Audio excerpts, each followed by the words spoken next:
And we're back with the Crown Chronicles podcast with me, your host, Ashley Nicole, where we talk about having the absolute audacity and gall to be your most empowered, authentic, soul-aligned self in this world as a human, experiencing multiple lifetimes all at once. This week, we have a fun topic. I think it's pertinent, especially for people on their journey, because it's allowing the change of them, recognizing where you are with them, and possibly trying to read where other people are at with them in your life. And it is the beautiful term and importance of boundaries. And so boundaries, yes, on a psychological level, we'll get into that also. On a psychological level, 100% needed. Physical, sexual, emotional, psychological, mental, and then also energetic and spiritual level. So it's like one of those times where it's just all encompassing on every single level. Also, you can't have one of those areas without it impacting and affecting all the other areas. So like, it's pertinent for all places and spaces. Why, Ashley, are we talking about boundaries? Because when you're going through a spiritual awakening, there are going to be a lot of changes. And if you don't have necessarily boundaries for yourself, and then you don't know how to enforce them for others, especially in the energetic realms, there could be some dire consequences. Also, it then starts leaking into self-worth, self-respect, valuing self, all of the above self things. And so I'm super passionate about having boundaries and then enforcing boundaries, but also remembering that sometimes things are going to change and they're going to look different in different spaces. And me discovering, oh, fuck, I'm allowed to have boundaries when I was brought up to be seen and not heard, or I'm a child, you're not allowed to have boundaries, or respect every adult. And then if you like what was interpreted as mouthed off, that was just disrespectful. And so my physical boundaries would be, violated, or, just not the greatness of being a kid at some point. I am also a millennial. So we had a weird ass interaction of like, I'm allowed to set boundaries later. But then as a kid, we weren't allowed to have boundaries, or we weren't supposed to have boundaries because it was seen as disrespectful. And so now learning that not only I can have boundaries, that it is imperative, especially in the work that I do. And so we just gonna head right back into it. So what are boundaries? Those are how you create and uphold ways that you are to be treated. And it's, to me, the way that I see boundaries are kind of like green flags and reminders of, hey, I deserve to be treated like this. Not just for the outside world, though. It's definitely for your damn self. If, you have boundaries, if someone can't call you out your name, but then your internal dialogue is saying like, oh, fuck, I'm a stupid bitch, or that was an extreme. But if your internal dialogue is violating your own boundaries that you have for other people, it's time to somewhat reevaluate. Because the outside world may look like one thing, but your internal world isn't even like upholding the boundaries that you have for other people. And then you're setting yourself up for failure. And then there's just weird shit that happens from there. So with having boundaries, it's, for me, the way that I've really metabolized it is I establish my own boundaries first, and then that overflow is how I set the stage and requirements for how other people treat me too. Just a little bit of the the operational parts of boundaries. There's considered 4 C's of boundaries. So clarity, communication, consistency, and courage/compassion. You have to, say what the boundaries are. So clarity on them. So there's no misunderstanding or room for interpretation. Communication. Say what the boundaries are. Yes. Are we psychic? Absolutely. But that doesn't mean everyone has the same understanding or is just going to assume things. Also, if someone's assuming your boundaries, that's just a misfortune for you and them. Consistency. Yes. You have to be consistent with it. saying, oh, okay, it's okay just this one time, and then all of a sudden this one time turns into every time. You can't be doing that because you're disrespecting yourself. And what do we do as our whole self, our soul self? We respect ourselves. And then the last C, there's a few different words for it, but it's courage and compassion. I typically go with compassion because I love you, and it is one of my favorite sentences. And it's like, I love you, and you are not allowed to violate this boundary in this way. I understand that maybe you're going through something and you need extra time. And I also need to take care of myself. So I compassionately, fully empathize with where you may be coming from, or that this may be a more intense time. And in order for me to be fully there for you, I need to first be here for me, which is why there might be a time boundary, or maybe I can't answer the phone every single minute. So there's compassion that comes with it. Reason why I go with compassion is because as a previous people pleaser, I can have compassion while also saying like no is a full sentence, full stop. Okay, we're going to go further into it. How do we experience boundaries? How do we do this? Okay, so I'm going to speak from my perspective. I don't know about anybody else in the world. This is how I've experienced it. And if I'm going to talk about something, it's going to be from my personal experience. I don't go off of what other people tell me. I have to experience it, or I have to have direct knowledge from source because I am a channel. But no, this is straight up from life experiences. And maybe you can relate, or maybe you'll see like, there's some parallels. So with boundaries and let's say attachment style, that's like the easiest way to do it. I guess in the psychological and like human sense of it, so there's like 4 different attachment styles. There's anxious attachment, there's avoidant attachment, there's fearful attachment, and then there's secure. Okay, so avoidant is like, I'm going to push everything away.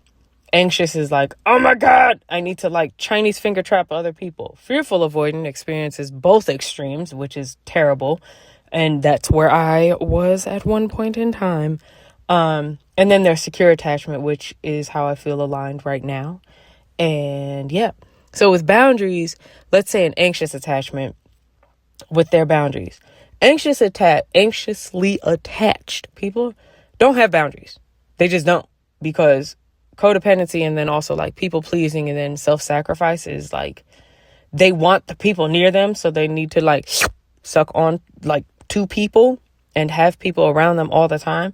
And so they don't allow themselves to have boundaries because they're like, well, if they need it, then I'm just going to sacrifice for it, or I'm going to allow it to happen. And it typically manifests as like self-sacrifice, which also in turn, though, means that they don't expect other people to have boundaries with them. So if you don't have boundaries for other people, they also think, okay, well, if I don't have boundaries, then you're not going to have boundaries with me. And then they fly past every single thing. And it's like 24-hour access to you, or like, I need constant communication 24/7. And that's just, they're very porous. A lot of the time, anxiously attached people think like, I'm not allowed to have boundaries, or if I have boundaries, people won't stay in my life. And that's okay, because you want to know what? You get to learn that not only are you allowed to have boundaries, but that you need boundaries, and the right people will uphold your boundaries. So that's the anxiously attached. Then there's the avoidance, which is on the complete other end. With an avoidant attachment style, typically you experience their boundaries as, honestly, they're not even boundaries. They're fucking walls. Because the avoidant attachment style is like, I want the closeness, but I don't need you too close. And so I'm going to set up this wall to where like when it's at my disposal, or like I reach a certain threshold, I need to push you away. So maybe the walls come up, or the boundaries come up when they feel that you're getting too close, or they straight up from like jump say like X, Y, and Z, this is it.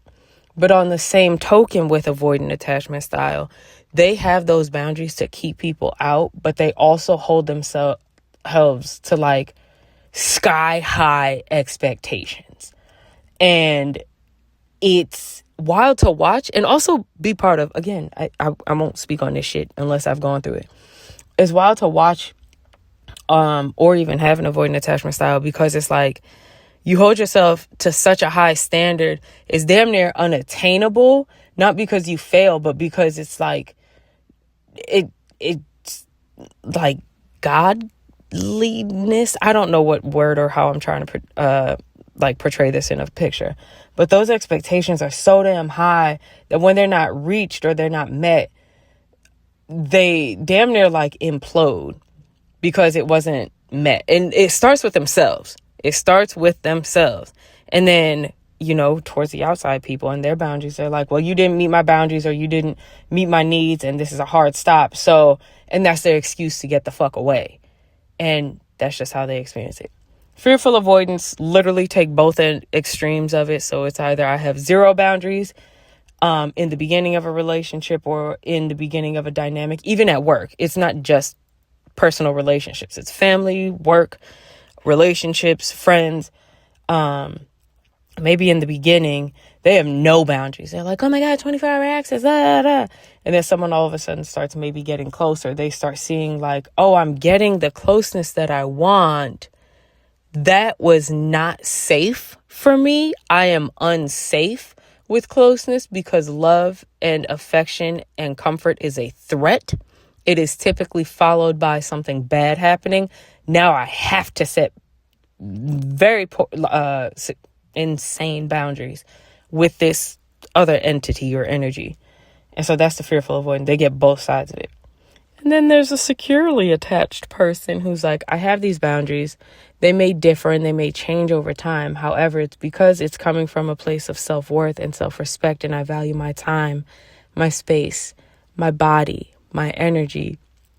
And I uphold these boundaries for myself, and I require, not even expect, I require other people to do the exact same with me. And I will do the same with them. And so it's beautiful. And so boundaries can be anywhere from I'm not going to answer my phone after 9 p.m. What are some things in real life worlds? If workplaces, this is one that's always fun. Workplaces are like, hi, I'm going to give you extra expectations and like requirements, but they're not paying you anymore. Someone with a secure attachment style and that has, solid boundaries is going to be like, I appreciate that you see that I can accomplish this and you're asking more of me, and therefore I need a very reciprocal energetic exchange. Okay, so that's the psychological part of it. Ashley, how does this translate over into a spiritual awakening or like the hero's journey? When you are on this journey, your boundaries and your thresholds and all of your experiences are going to change. And that's okay. The only thing constant in life is change. And so when we go into having and setting and upholding boundaries, it means that your understanding and connection with yourself is divinely changing. Your alignment and your frequency with your soul is getting so much more defined that now you feel it and now you hear it and now you see it. And so maybe less people have access to you. Maybe you open up to actually receiving. Maybe, you start the journey of having your psychic gifts come online. And that sometimes includes interacting with other energies. I call them the invisible friends. Which also includes like mediumship, channeling. It could also be that you may be stepping into a mentor space and people just think that they have access to your information, your knowledge, your wisdom. And you're like, no, that just doesn't feel aligned. I'm not a free service for you. There are so many things that can change on this journey and why you need to evaluate, like take a step back. How do I want to be treated in this dynamic? Who are these people or these energies to me? What is allowed? And so here's an example of it. Again, this is what I went through. So I can't speak for anybody else. So on this journey, I've experienced all of the attachment styles. So at one point there were zero boundaries, and I was violating boundaries back and forth, left and right. People would say, oh, I need space. And I was like, fuck that. What does space mean to you? And then there were other times where I was just pushing everybody the fuck away. I was on an island of my own. And then I started this journey, this self-love journey, this healing journey, this spiritual awakening. And I realized I wasn't treating myself or reflecting myself what I required and what I needed. I was all over the damn place. And that's okay. That's okay, because it just gives you more framework and like places to go and more things to learn about yourself. And then you get to choose what type of boundaries are needed. And I don't mean from survival protection. I mean from authenticity and like, my soul is valuable. This is what I need. And so along this journey, I started realizing, okay, one, Ashley, you're allowed to have boundaries. All because as a child, I was told I was not allowed to have boundaries. I'm an adult now. We have to mature at some point. And so I'm an adult now, and now I can create the boundaries that are needed.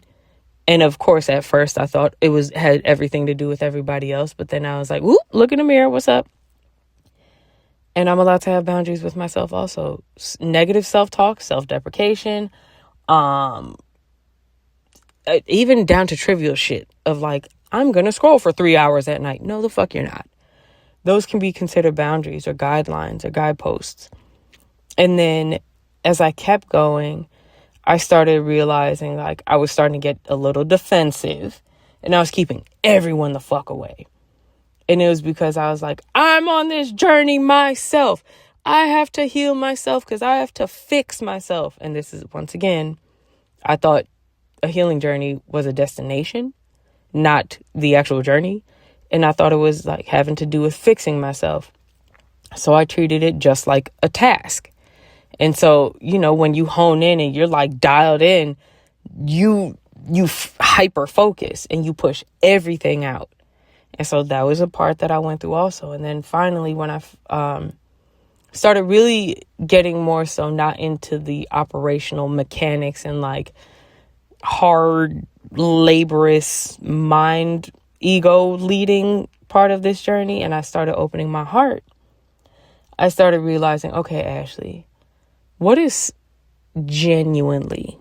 I need? First of all, from myself, then from other people.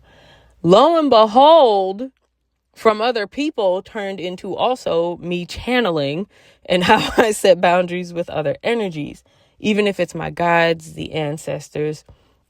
If I'm doing a one-on-one client interaction with their higher self, with their guides, with their ancestors, it's also with the elements in the animal kingdom. I know that might sound crazy as shit to some of y'all, but there have to be energetic boundaries. And so here's a few examples.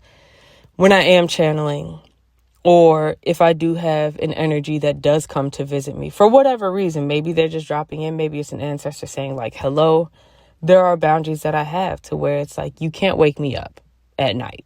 That's just something you just not gonna do. If I'm channeling, I'm only choosing to channel from authenticity and light. Don't come to me with that dark shit. If there's a warning, obviously that's a little bit different. But, some of us have some ancestors that are not fully elevated, and they carry around that darkness in our bloodlines. Don't bring that shit to me, because now you're perpetuating an issue and your purpose is to scare me or is to scare the person that I'm working with. No, I'm not fucking doing that. And also, this is my channel. This is my vessel. You're not going to come to no, you're not going to come through me trying to deliver dark and scary and weird shit. No, fuck no. That doesn't mean truth can't come through. That doesn't mean that, authenticity or if something needs to be said can't come through, but you're not going to come to me with the intention of malice. We're just not going to fucking do that.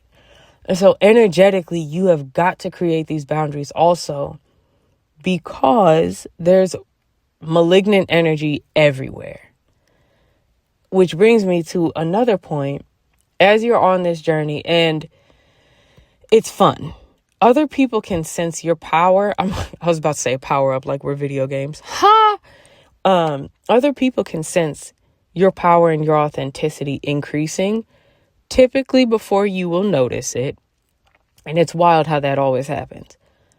And when they notice that, they will try to step in on that energy. And you think like, oh, you're just being overly friendly, or, oh my God, almost like an idolization. No, it's time for you to develop some very real energetic boundaries. There have been spaces where I have had to take a step back and I'm like, I don't know if this is energetically safe for me. And so maybe there's a protection spell that I have, or maybe I just remove myself from the situation. It's not me running away from the situation and escaping or avoiding a situation. It's, hey, it's come down to this point where this just is not energetically safe and you have violated my energetic boundary. And you're allowed to have those. It is imperative that you have those.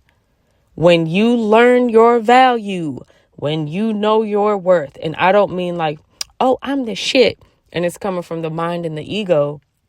I don't mean that at all.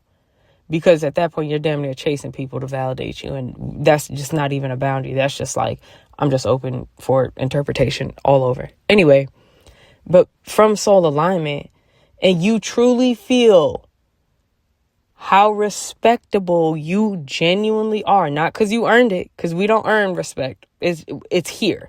If you are doing the self-work, it's naturally who you are. That's who you were born with. And everything that piled on top tried to tell you that you're not respectable, or you're not valuable, or you're not honorable. No, we are talking coming back home to self, bare naked soul alignment. When you remember who the fuck you are at a soul frequency and you are embodying that, you realize, hey, not everything and everyone and every place and every space needs access to me. And I also do not need to access everywhere. And so, yes, there's a psychological part. We went through, that at the beginning of this. But it's mostly that energetic part to where, yeah, you're going through that spiritual awakening. And trust me, your psychic gifts are going to come online. And they're beautiful. There's 7 of them. And they're amazing. And you just embrace them. But you can always set what is the dial or the dial tone for how much and when they have access to you. And it's amazing because then you start realizing, okay, the higher the value I have, the more in tune I need to be with what my requirements and my needs are. And that's why I wanted to go over it with people because, maybe you've identified or previously been an avoidant and you just wouldn't let anybody in. Sometimes the boundaries at that point mean like, okay, let me learn what it feels like to actually serve me from a place of compassion, from understanding. And then maybe there was a point where you were an anxiously attached person and you're like, yeah, fuck boundaries. What the hell are even our boundaries? Who has those? Why are those there? And it's really just a coming home to yourself and beautiful check marks as to how you deserve to be treated. It is self-worth. It is your own value of how you hold yourself and how you understand and know yourself. The closer you are to your soul, to alignment, in your heart space, it just comes naturally. Because there's some things where you're going to look around and be like, yeah, that's not even an option. Or be like, damn, that's actually available to me. And that's why it's imperative for your own, yes, your safety and your own sanity in some spaces. Where, yes, you are allowed to have boundaries. And I call it disciplined grace. It's not, oh, you give exceptions all the time. It's just understanding that sometimes dynamics are going to change. The dynamic with your fucking self is going to change. And that's okay. But just be aware. And make sure you are serving or recognizing that it's coming from the soul alignment, from your true self. It's a remembering. And I just wanted to let you know that you deserve to be honored in every capacity. And so that's why we have these. And they may change day to day, time to time, person to person. I don't know. It just depends on the connection and relationship. With that being said, feel free to like, comment, subscribe, DM me, email me. I love talking with all of you and having the feedback. If there's anything specific you want to hear or talk about next time, feel free to reach out. Thank you for tuning in. I will see you next Thursday on the Crown Chronicles.